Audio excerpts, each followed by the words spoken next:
thank you, Mr Deputy Speaker. And I guess after so many lengthy careers that we have been seeing off in this place over the last week, it probably feels a little bit self-indulgent to be delivering a valedictory after such a short stint in this place. But I feel that I owe it to the people who elected me 3 years ago to give an account of myself, and of course I can't resist putting my 2 bobs worth into the general philosophical aspects, issues that face us. I want again to give my thanks to the punters of Perth for backing me. It truly has been a privilege to work with you and to represent you in this place.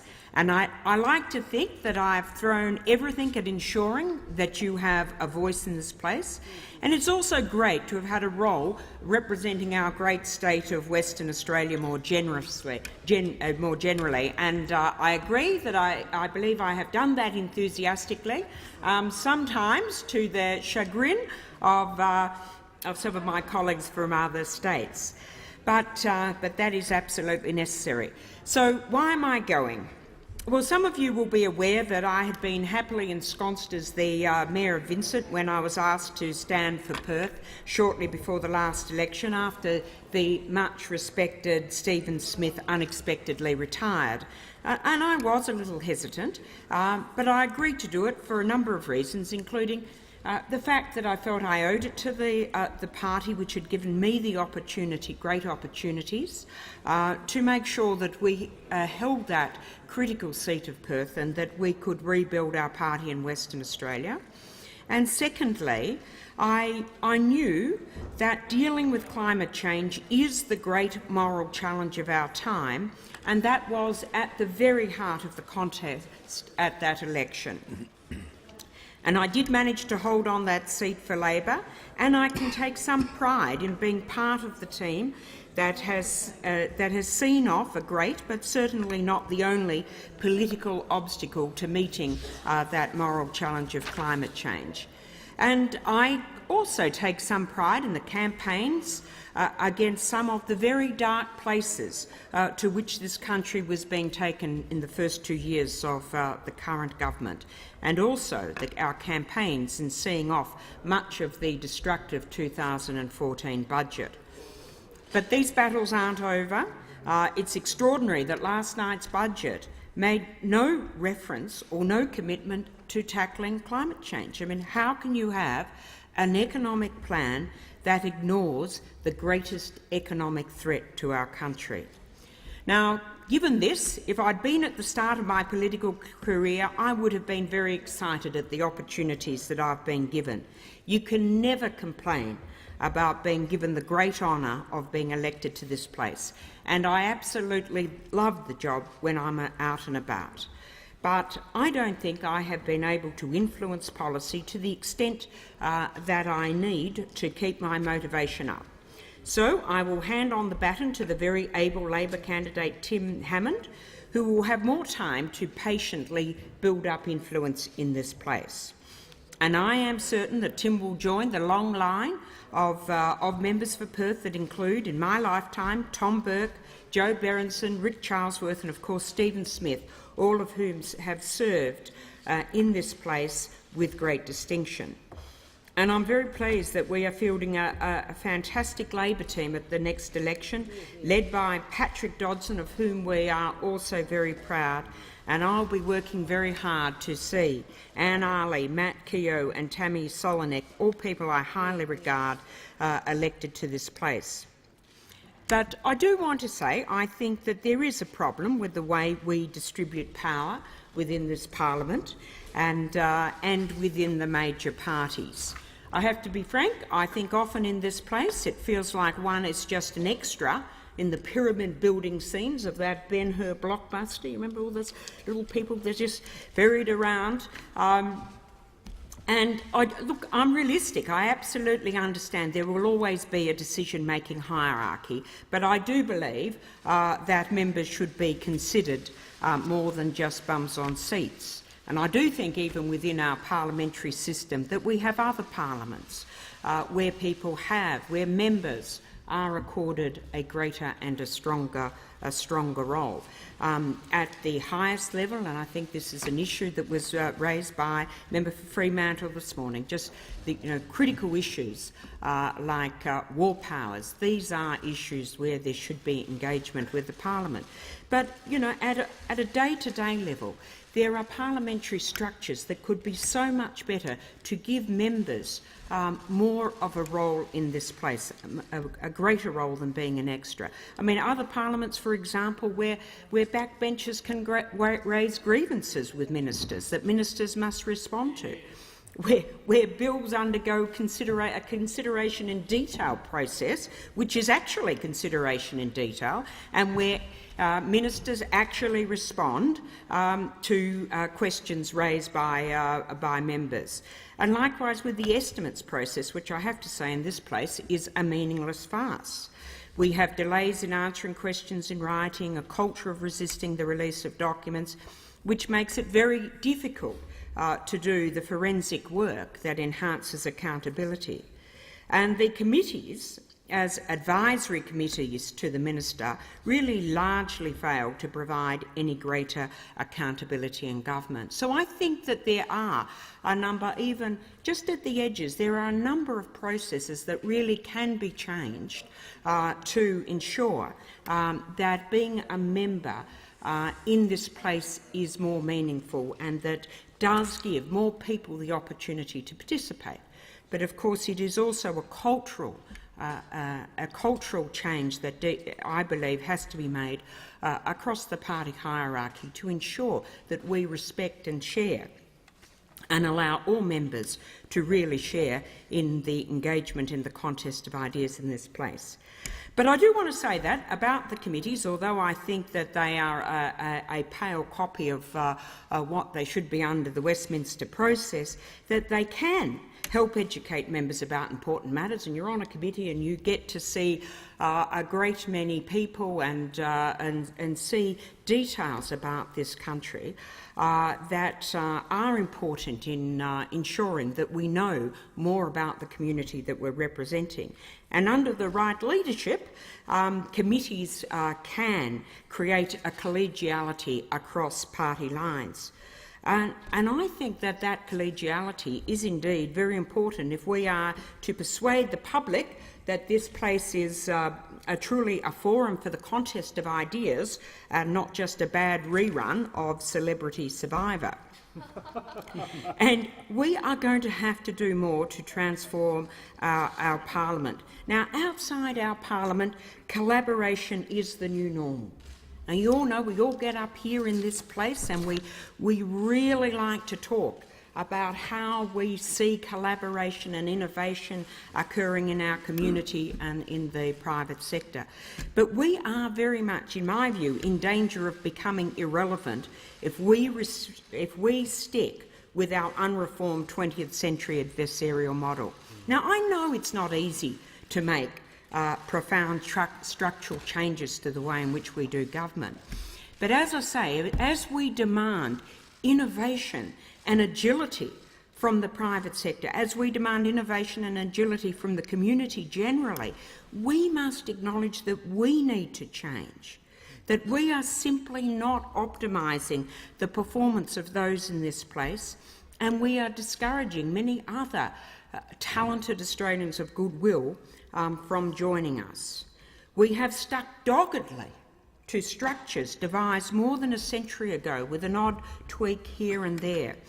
Quite frankly, I think that we need a more radical makeover to enable us to meet the needs of our community. Now, I accept that rethinking democracy is put at the very edge of political life. It's seen to be self-indulgent navel-gazing, but I don't think that's the case. I sometimes think that we in political life, we're a bit like the taxi industry. We batting away attempts to reform our models, and one day we will see ourselves blindsided by an Uber.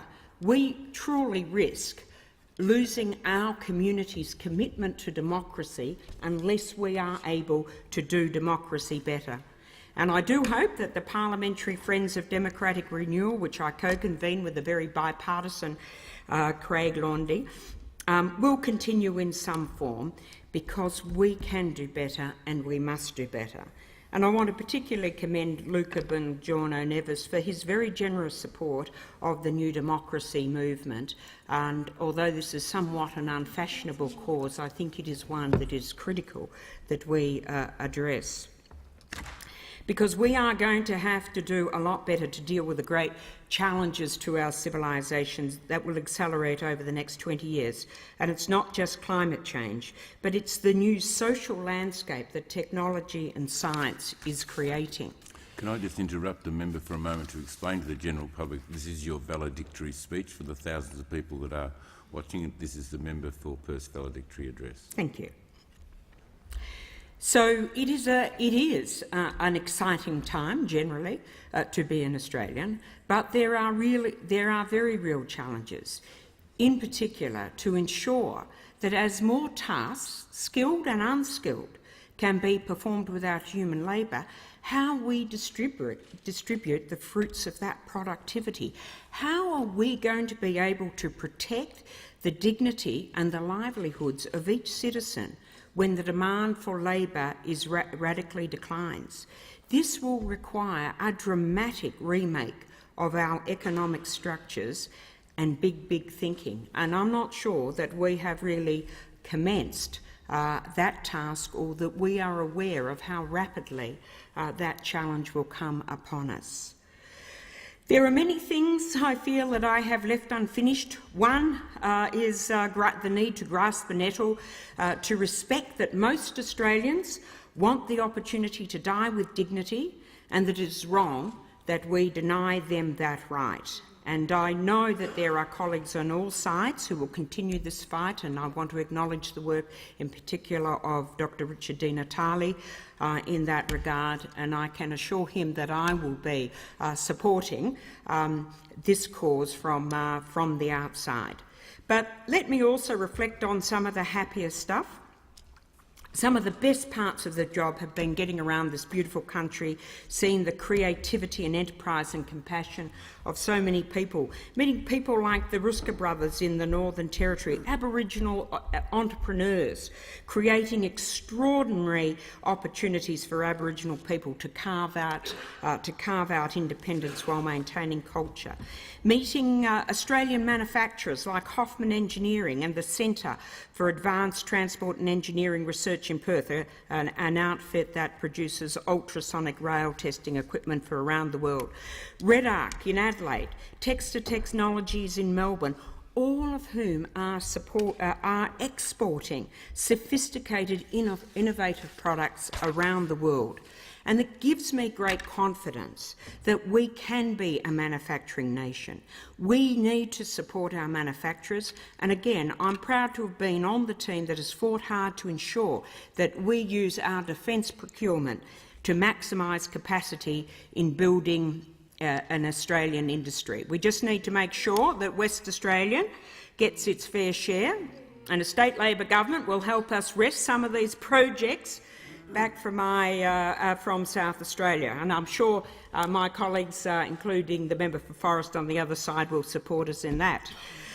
It has been brilliant to see the work of CSIRO and the science institutions around Australia, and I will strongly encourage them to continue to have that engagement process with parliamentarians, them coming here, showing us what can be done with the 3D printing of titanium, how we can produce aircraft parts in that way, showing us how they can manufacture grain so that we can produce bread and other grain products that reduce the incidence of bowel cancer, and many, many more fantastic programs across the scientific field. This is what is going to build the necessary support in this place for investment in science and technology.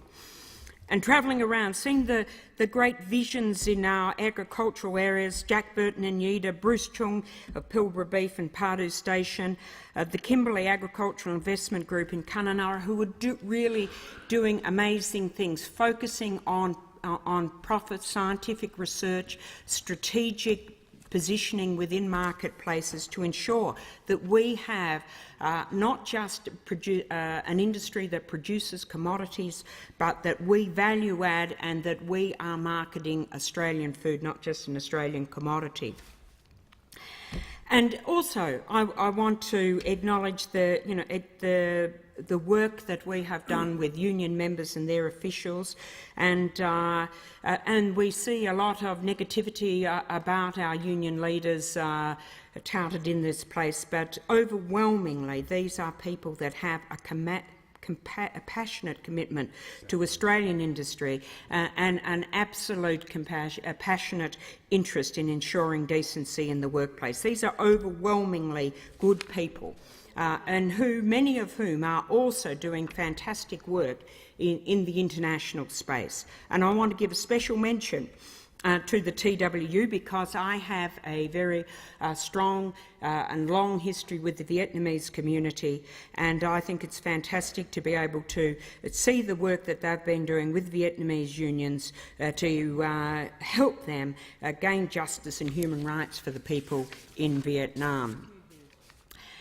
And one of the great delights and indeed comforts as I depart has been to come to understand the extraordinary quality of so many of the colleagues that I am surrounded by. And I say this very genuinely. I'm not the type given to howling, but even I'm feeling a little bit emotional. These are people who are smart, hard-working, and most importantly, deeply concerned about the people that we represent, who are fighting with intelligence and passion for an Australia which offers a place in the sun to every one of our children, and who resist the growing economic and social inequality that will undermine the very fabric that is Australia. And I want to give a very big shout out to Team 2013. It's been absolutely great to watch these people over the last 3 years grow so spectacularly, not in size, but in their ability to really show us their passion and their commitment for their community. So I know that I leave this place in strong hands. And I have to say, I believe the structural reform in Labor around leadership has been a success. It has made us focus on policy to capture the public imagination rather than the constant search for a new Messiah. And it has contributed to Labor embracing gutsy, meaningful policies that will take this country forward, particularly in climate change, industry and taxation reform. I'm also proud that Labor has committed to settle the boundary issue with Timor-Leste in accordance with international law. That has an issue very dear to my heart. And I hope that we will soon achieve a similar positive change for another small struggling nation and respectfully recognise the Republic of Macedonia. To Bill and the team, I just want to assure you that I'll be backing you 100% all the way to the next election, and your victory would be a good thing for this country. Now, some brief thank yous, and everyone says it's like this is a really dangerous thing, but just let me name a few. It's a bit like being at school in this place sometimes, in more ways than one, but one of the things is that you can make great friends by the random assignment of seats. So I will particularly miss my fellow GI Geraldine, particularly for our period of immersion in the army. Gay Brokeman, been fantastic, Gay, and you are a good cook. It's much better than my takeaway. And of course also my equal first favourite Muslim, Eddie Husick. And I've got the money on you at Ladbrokes, Eddie, so I'm going to be following your career. And look, many others, but my fellow pro-Macedonian, Stephen Jones, been great to work with him. To my fellow independent, Andrew Lee, and Nova Peris, we're a little group. And I also want to thank Melissa Park for all her friendship and support. Now, my most unexpected, he's not here, he's disappeared, but my most unexpected comrade is Joel Fitzgibbon. Oh, he's here. Coleman's here. Now, I sometimes think he was the... It was right. But I sometimes think he was the officially designated Alana Whisperer, assigned that very thankless task of keeping me in line. But he was Mr. E. Harmony with Ronnie. yeah, that's right. That's right. I was his next job. But anyhow, whatever the motivation, Joel, I've really appreciated the advice and friendship. You and I share some very fringe views on things like foreign policy, and also our never to be forgotten Thelma and Louise trip through WA's wheat belt. We didn't, but later, who knows? And look, I won't single out the many shadow ministers I have enjoyed working with and whom I deeply respect, but I'll just mention a few staff. Damien O'Connor, of course, from Melbo's office, great guy. Mocha and Ian McNamara from the Leader's office, and Bronwyn Taylor from Tanya Plebisek's office. They've just been fantastic to us and really, really appreciate it. To all the very kind attendants here in Parliament House, constantly getting us glasses of water and finding my lost glasses, really appreciate that. To the very welcoming and amusing staff in the dining room, thank you. To the Comcar team. Now, back to Perth, I want to first of all thank all the branches. We've got a magnificent set of branches in Perth. Many of the members there have been that I have worked with literally for decades, and I just want to thank them. You do keep the dream alive. I want to thank my great staff. Can't mention all of them by name, but first of all, Colleen Thornton Ward. Colleen has been with me for 3 years. She's totally OCD in keeping books, which is a very useful thing, as we'll all appreciate as members of Parliament. So, Colleen, great stuff. To Carissa Domerton, who's been there for the whole 3 years. Carissa has done a great job in research and is about to embark on a stint in New York. To Prue, Ryan, Tess and the many others over 3 years who come and go throughout that lively place that is our office, that has always been so engaging and open and welcoming to the public. You've done a great job. But of course I have to give a special thanks to Mark Scott. He was an unbelievable find, entering our office posing as a constituent, and was so good that we just had to offer him a job. So, Mark, you have given a huge amount, and thank you very much. But all of you guys, we've had a great time together, and I love yous all, as we like to say in Perth. And of course to my extended family, who have been very generous in their support over many decades, one of whom, my sister Anthea, is in the gallery today. They now will rightfully expect that I will give them more attention after 25 years of elected office, although I have to admit some are now having reservations.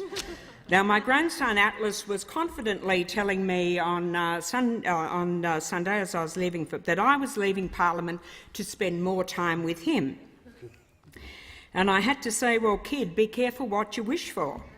I am going to be the ultimate tiger grandmother. There'll be 2 hours maths homework each night, no electronics, you'll be learning Chinese, and there'll be compulsory piano practice. I now understand that he and his sister Umi are trying to persuade me to stay in politics. But I am going. I love this wide brown land, this land of an ancient people whose connection with country adds value to us all. A land that has a proud history of pioneering institutions of egalitarianism, a country of good, fair-minded and generous people. And I just want to say good luck to you all that remain to guide this great country forward. Thank you.